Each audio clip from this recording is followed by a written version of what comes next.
মা আমি আসছি। মনা সাবধানে যাস কিন্তু। এই দাঁড়া দাঁড়া দেখি তোকে একটু ভালো করে। দাঁড়া দাঁড়া দাঁড়া, কি হয়েছে? দেখি তুই কি পরেছিস। আচ্ছা কুর্তি পরেছিস, ঠিক আছে। আচ্ছা আবার হাটকাটা পরেছিস,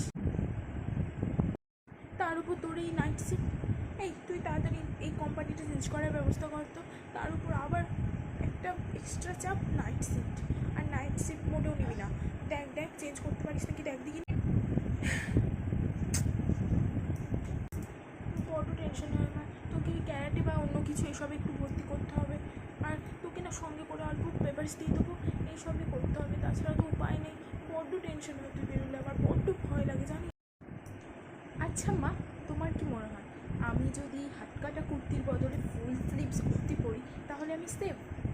বা আমি আমার কোম্পানি চেঞ্জ করে আমি অন্য কোনো প্রফেশনে গেলাম তাহলে আমি সেফ? বা আমি আমার নাইট শিফট চেঞ্জ করে আমি যদি ডে শিফট করি তাহলে কি আমি সেফ? মা আমরা এখন কোথাও সেফ না, অলি গলি কোথাও না। এমনকি ডাক্তার যারা সমাজসেবক তারাই সেফ না, আমরা কি করে সেফ থাকবো মা? ডাক্তারকে বলো, ডাক্তার কি হাফ স্লিভস পরে কাজ করে? ডাক্তাররা তো মানুষের সেবা করে, সেখানে ডাক্তারই প্রাণ চলে যাচ্ছে কারণ সে একটা মেয়ে। আচ্ছা মা, আমাদেরকে কেন শেখানো হয়? কেন ছেলেদেরকে শেখানো হয় না? বাড়িতে যখন আছো মানুষ রূপে আছো, কখনো রাস্তায় বেরিয়ে হায়নার রূপ নিও না বা নৃশংস পশুর রূপ নিও না, এটা কেন শেখানো হয় না? আমাদের মেয়েদেরকেই কেন সেলফ ডিফেন্স শেখার কথা বলা হচ্ছে মা? ওই এটা কেন বলা হচ্ছে না যে তুমি রাস্তায় বেরোলে তুমি সেফ?